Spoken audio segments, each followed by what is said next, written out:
मेरे प्यारे बच्चों, आप सभी का अपने YouTube चैनल मैथ मस्ती पे स्वागत करता हूँ। एक बार फिर से चैप्टर 12 वृत्तों से संबंधित क्षेत्रफल हाई स्कूल क्लास में पढ़ेंगे। तो आज इससे रिलेटेड सब चीज़ जानेंगे, उसके बाद हम लोग एक्सरसाइज पढ़ेंगे। तो आज पहले मैं आपको क्लास में बेसिक इसका बताता हूँ, उसके बाद सारी चीज़ें डिटेल में बताऊँगा। ठीक है, अब समझेंगे बेसिक। अब ये तो जानते हैं आप कि ये आपका वृत्त है। क्या है? आपका वृत्त है। तो वृत्त की परिधि क्या होती है? वृत्त की परिधि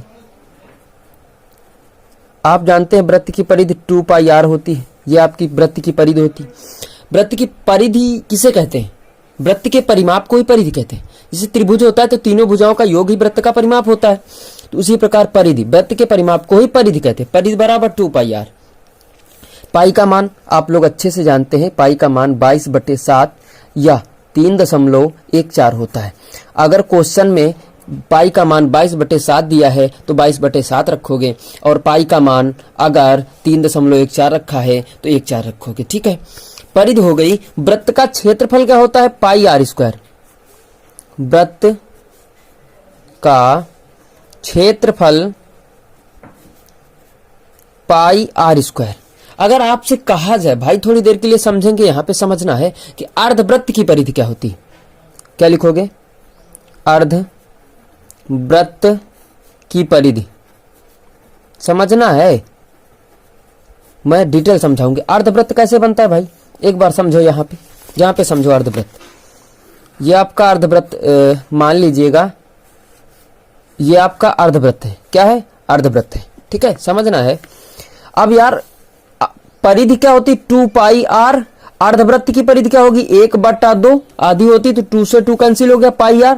पाई r का मतलब ये वाला जो भाग है भाई, ये पाई r हुआ और ये पाई r हुआ था, तभी तो दोनों को जोड़ा था। पाई r प्लस पाई r बराबर 2 पाई r, तभी तो हुआ था।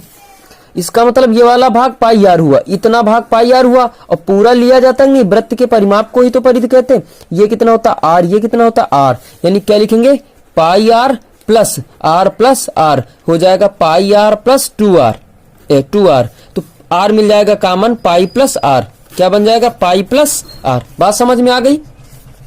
तो अर्धवृत्त की परिधि क्या हो जाएगी? पाई प्लस r कॉमन लिया तो क्या बन जाएगा?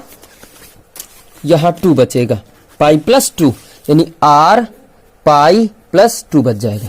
क्या बच जाएगा? r पाई प्लस 2 बच जाएगा। बात क्लियर हो गई? No doubt.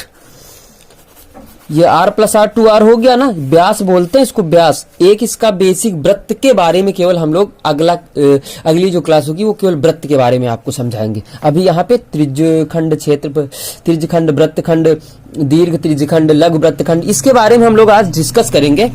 तो ये बात समझ पाए कि नहीं समझ पाए? समझ गए? पाई प्लस 2 इंटू r होता है अर्धवृत्त की परिधि। अर्धवृत्त का क्षेत्रफल भैया क्या होता है? अर्धवृत्त का क्षेत्रफल 1/2 होता है ना, 1/2 इंटू पाई r स्क्वायर। ठीक, सब आएंगे काम में। ये हो गया, ये आपका केंद्र है। क्या है? केंद्र है। एक चीज समझो, ये आपकी क्या है? त्रिज्या है। क्या है? त्रिज्या है। त्रिज्याओं से घिरे भाग को ही त्रिज्यखंड बोलते हैं भैया। त्रिज्याओं से ही घिरे भाग को त्रिज्यखंड बोलते हैं। अब यहां से समझेंगे एक बार, ये जो इतना भाग है इसको यल बोलते, चाप बोलते। क्या बोलते हैं? चाप। क्या बोलते हैं? चाप। यहां पे आपका कोण बनाएगा थीटा अंश। कितना बनाएगा? Theta degree. ठीक है, अब देखो यहां पे लिखेंगे त्रिज्यखंड का क्षेत्रफल। क्या लिखेंगे? त्रिज्यखंड का क्षेत्रफल। त्रिज्यखंड का क्षेत्रफल होता है θ/360 पाई r स्क्वायर। बात क्लियर हो गई? थीटा पाई r स्क्वायर बटे 360। अब यहां पे ध्यान ये देना, अगर त्रिज्या आपकी सेंटीमीटर में दिया तो सेंटीमीटर स्क्वायर हो जाएगा, मीटर में दिया तो मीटर स्क्वायर हो जाएगा। ठीक है, अब क्लियर हो गया ना। अब एक चीज यहां पे फिर से समझो, चाप की लंबाई ये है, इसको यल बोलते। क्या बोलते हैं? एल बोलते।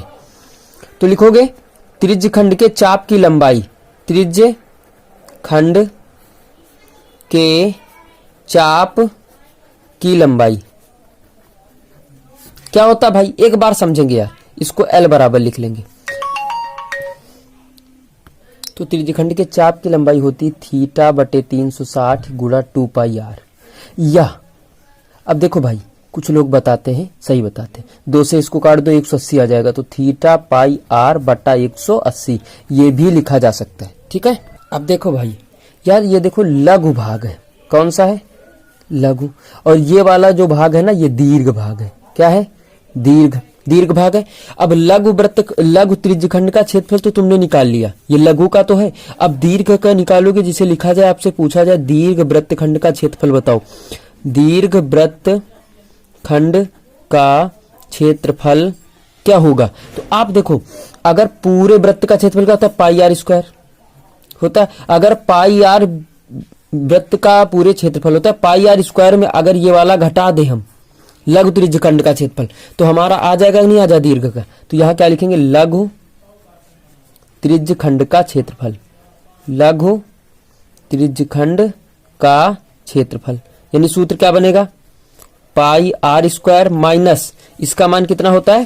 थीटा बटे 360 पाई आर स्क्वायर, यही होता है ना। पाई आर स्क्वायर कॉमन ले तो 1 माइनस थीटा बटे 360 ये आ जाएगा। ठीक है, बात क्लियर हो गई। अब ये तो हो गई त्रिज्यखंड की बात। काय की बात हो गई? त्रिज्यखंड की बात। अब यहां पे देखते हैं दीर्घ वृत्तखंड और त्रिज्यखंड की बात उठती है भाई। क्या उठती है? दीर्घ वृत्तखंड की और त्रिज्यखंड की बात उठती है। तो पहले यहां पे समझेंगे और यहां पे देखा जाए। एक अलग फिगर मैं बता रहा हूं भाई, ये आपका केंद्र है, ये आपकी जीवा है। परिधि पर स्थित 2 बिंदुओं को मिलाने वाली रेखा ही जीवा कहलाती है। अब देखो भाई, एक ये वृत्त, तुम लोग ऐसे समझो, ये आपका व्यास होता है, तो एक वृत्तखंड ये, एक वृत्तखंड ये, 2 वृत्तखंड होते, ये तो दोनों बराबर वृत्तखंड हो गए। क्या हो गए? दोनों बराबर हो गए। अब इसमें देखो यार, इसमें क्या हो गया? ये लघु हो गया, तो लिखोगे लघु वृत्तखंड का क्षेत्रफल। लघु वृत्तखंड का क्षेत्रफल। तो लघु वृत्तखंड का क्षेत्रफल भैया जानते हो कितना होता है? लघु वृत्तखंड का जो क्षेत्रफल होता है वो होता है कि थीटा पाई आर स्क्वायर बटा 360 minus 1/2 R square sine theta, ये होता है sine theta. R square common मिल जाता है, वैसे भी कर सकते हैं। ठीक है, लघु वृत्तखंड का यानी इतने भाग का क्षेत्रफल हो गया। ठीक है, क्या हो गया? लघु वृत्तखंड का क्षेत्रफल। ठीक है, अब यहां से अगर ये दीर्घ बचाना, अगर दीर्घ वृत्तखंड का क्षेत्रफल पूछा जाए आपसे, दीर्घ वृत्तखंड का क्षेत्रफल अगर आपसे पूछा जाए, तो क्या करोगे? पूरे वाले वृत्त के क्षेत्रफल में, यानी वृत्त का क्षेत्रफल माइनस लघु वृत्तखंड का क्षेत्रफल, जैसे उस त्रिज्यखंड का निकाला था, लघु वृत्तखंड का क्षेत्रफल। बात क्लियर हो गई? क्या रखोगे? पाई आर स्क्वायर माइनस इसका रखोगे थीटा पाई आर स्क्वायर बटा 360 minus 1/2 R square sine theta, ये रखोगे ना। ये तो क्लियर हो गया। अब देखो, अगर आपसे पूछा जाए त्रिज्यखंड का परिमाप बोलो, एक सवाल मिलेगा, त्रिज्यखंड का परिमाप, त्रिज्यखंड का परिमाप।